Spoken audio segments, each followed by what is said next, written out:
আসসালামু আলাইকুম বন্ধুরা, ওয়েলকাম টু মাই চ্যানেল। আশা করি আল্লাহর রহমতে আপনারা সবাই ভালো আছেন। বন্ধুরা, আজ ইলিশ মাছ দিয়ে মজাদার স্বাদের পুঁই শাক রান্না করব, আর তার ভিডিওটি আমি আপনাদের সাথে শেয়ার করব। আপনাদের যদি আমার এই ভিডিওটি ভালো লাগে, অবশ্যই আমার চ্যানেলটি সাবস্ক্রাইব করে দেবেন, পাশে থাকা বেল বাটনটি অন করে দেবেন এবং আমার ভিডিওটিকে লাইক কমেন্ট শেয়ার করে পাশে থাকেন। তাহলে বন্ধুরা চলুন আমরা রান্না শুরু করি।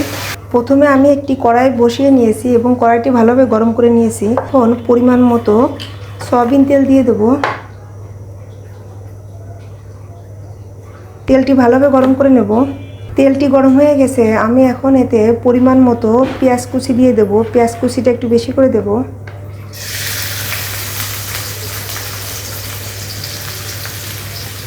তারপরে কাঁচা ঝাল কুচি দেবো। কাঁচা ঝালটাও আমি একটু বেশি করে দিচ্ছি। এরপর রসুন কুচি দেব।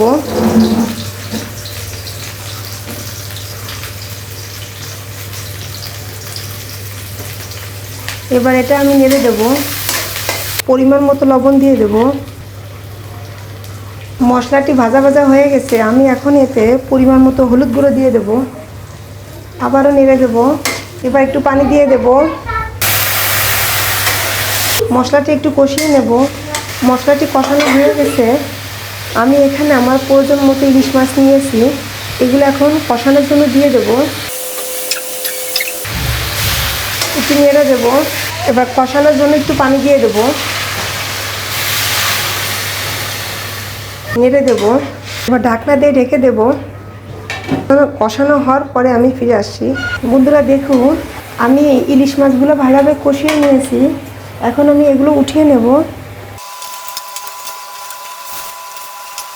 এখন আমি এর ভিতরে ধুয়ে রাখা পুঁই শাক আর অল্প পরিমাণ আলু দিয়ে দেব। এবার ভালোভাবে নেড়ে দেব।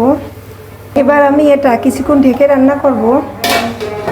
দেখুন, আমি পুঁই শাক আর আলু একটু নরম করে রান্না করে নিয়েছি।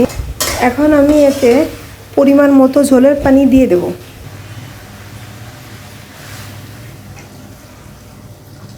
এবার এতে আমি মাছগুলো দিয়ে দেব।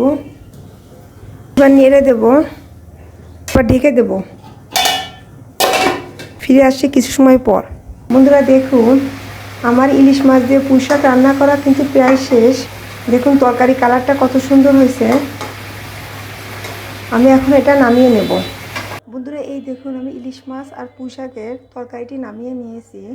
যারা নতুন রাঁধুনি তারা কিন্তু এভাবে একটু ট্রাই করতে পারেন, ইনশাআল্লাহ আপনাদের ভালো লাগবে। তাহলে বন্ধুরা আজ এই পর্যন্ত। আপনারা সবাই ভালো থাকবেন। আল্লাহ হাফেজ।